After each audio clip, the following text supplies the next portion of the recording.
গান জুড়েছেন গ্রীষ্মকালে বিশ্বলোচন শর্মা। আওয়াজখানা দিচ্ছে হানা দিল্লি থেকে বর্মা। গাইছে ছেড়ে প্রাণের মায়া, গাইছে ছেড়ে প্রাণপণ, ছুটছে লোকে চারদিকেতে, ঘুরছে মাথা ভন ভন। মরছে কত জখম হয়ে, করছে কত ছটপট, বলছে হেঁকে প্রাণটা গেল, গানটা থামাও ঝটপট। বাঁধন ছেঁড়া মহিষ ঘোড়া, পথের ধারে চিৎপাত, ভীষ্মলোচন গাইছে তেড়ে, নাইকো তাহে দৃকপাত।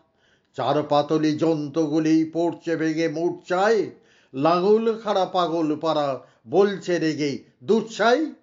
জলের প্রাণে অবাক মানে, গভীর জলে চুপচাপ, গাছের বংশ হচ্ছে ধ্বংস, পড়ছে দেদার ঝুপঝাপ। শূন্য মাঝে ঘোড়া লেগে ঢিগবাজি খায় পক্ষী, সবাই হাঁকে আর না দাদা, গানটা থামাও লক্ষ্মী। গানের দাপে আকাশ কাঁপে, দালান ফাটে বিলকুল, ভীষ্মলোচন গাইছে ভীষণ, খোশ মেজাজে দিলকুল। এক যে ছিল পাগলা ছাগল, এমনি সেটা ওস্তাদ, গানের তালে শিং বাগিয়ে মারল গুঁতো পশ্চাৎ। আর কোথা যায়, একটি কথায় গানের মাথায় ডান্ডা, বাবরে বলে ভীষ্মলোচন এক্কেবারে ঠান্ডা।